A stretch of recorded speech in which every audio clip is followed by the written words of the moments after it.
महाराष्ट्रात निवडून आलेले 10 मुस्लिम आमदार. मित्रांनो, महाराष्ट्रात नुकतीच विधानसभेची निवडणूक पार पडली, ज्यामध्ये महायुती सरकारने महाविजय मिळवत ही निवडणूक जिंकली व आपली सत्ता कायम ठेवली. विधानसभेच्या 288 जागांपैकी 235 जागांवर महायुतीने विजय मिळवला आहे. परंतु तुम्हाला माहित आहे का, विधानसभेच्या 288 जागांपैकी फक्त 10 जागांवर मुस्लिम उमेदवार जिंकून आलेले आहेत. 2011च्या जनगणनेनुसार महाराष्ट्रात 11.5% म्हणजेच 1.5 कोटी मुस्लिम लोकसंख्या आहे. लोकसंख्येनुसार महाराष्ट्रात मुस्लिम आमदार 33 असायला पाहिजे, पण असे होताना दिसून येत नाही. महाराष्ट्रात केवळ 10च मुस्लिम आमदार निवडून आलेले आहेत आणि याचीच माहिती आपण आज या व्हिडिओमध्ये जाणून घेणार आहोत. मित्रांनो, व्हिडिओ चालू करण्यापूर्वी तुम्ही आमच्या चॅनलवर नवीन असाल तर चॅनलला सबस्क्राईब करा आणि व्हिडिओला नक्की लाईक करा.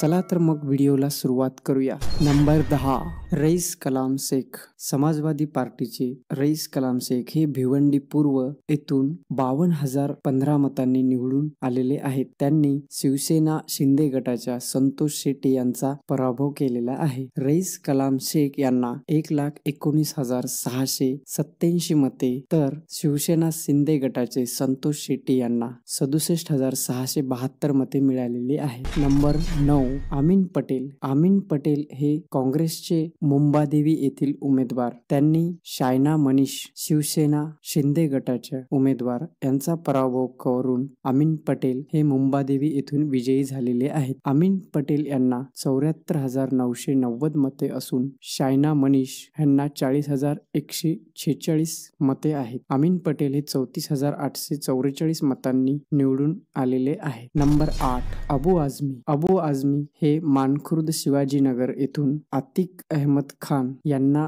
पिछाडीवर टाकून विजयी झालेले आहेत. अबू आझमी हे समाजवादी पार्टीचे उमेदवार असून त्यांनी आतिक अहमद खान MIM पक्षाच्या उमेदवाराला हरवून ते विजयी झालेले आहेत. 12,753 मतांनी अबू आझमींचा विजय झालेला आहे. अबू आझमी यांना 54,780 मते मिळाली, तर आतिक अहमद खान यांना 42,027 मते मिळालेले आहेत. नंबर 7, हसन मुश्रीफ.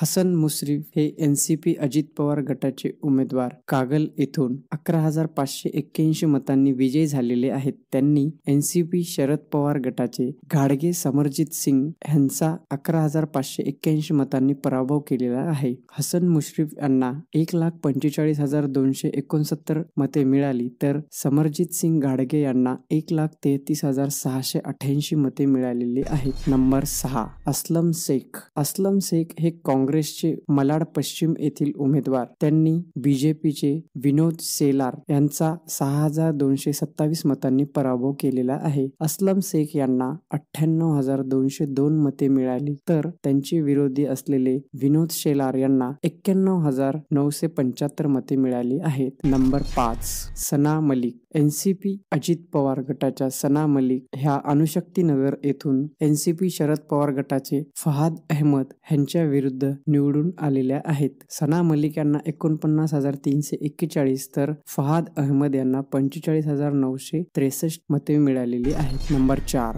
अब्दुल सत्तार. सिल्लोड येथील शिवसेना शिंदे गटाचे अब्दुल सत्तार हे 2,420 मतांनी सुरेश बनकर शिवसेना उद्धव बाळासाहेब ठाकरे यांच्या विरुद्ध निवडून आलेले आहेत. अब्दुल सत्तार यांना 1,37,960 मते मिळाली, तर त्यांच्या विरोधात असलेले सुरेश बनकर यांना 1,35,540 मते मिळालेली आहेत. नंबर 3, हारून खान. शिवसेना उद्धव बाळासाहेब ठाकरे गटाचे वर्सोवा येथील उमेदवार हे 1600 मतांनी भारती लवेकर यांच्या विरुद्ध निवडून आलेले आहेत. हारून खान यांना 65,396 मते आहेत, तर भारती लवेकर यांना 63,796 मते मिळाली. नंबर 2, साजिद खान पठाण. साजिद खान पठाण हे अकोला पश्चिम येथील काँग्रेसचे उमेदवार 1283 मतांनी निवडून आलेले आहेत. त्यांच्या विरुद्ध विजय कमल किशोर अग्रवाल BJPचे उमेदवार हे होते. साजिद खान पठाण यांना 88,718 मते मिळाली, तर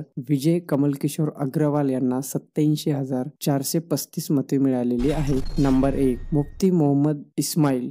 MIMचे मालेगाव येथील मुफ्ती मोहम्मद इस्माईल हे केवळ 75 मतांनी आसिफ शेख यांच्या विरुद्ध निवडून आलेले आहेत. मुफ्ती मोहम्मद इस्माईल यांना यांना 1,09,332 मते मिळालेली आहेत. केवळ 75 मतांनी निवडून आलेले मुफ्ती मोहम्मद इस्माईल हे MIMचे एकमेव आमदार महाराष्ट्रामध्ये, तसेच महाराष्ट्रात सर्वात कमी मतांनी निवडून येणारे आमदार आहेत. त्यांनी इस्लामिक पक्षाच्या आसिफ शेख यांचा पराभव केलेला आहे. आसिफ शेख यांना 1,09,491 मते मिळाली आहेत. तर मित्रांनो, आज आपण महाराष्ट्रात निवडून आलेले 10 मुस्लिम आमदार कोण आहेत हे जाणून घेतलेले आहे. तुमच्या मते इथून पुढे महाराष्ट्रात मुस्लिम आमदारांची संख्या वाढेल का ते आम्हाला कमेंट करून कळवा.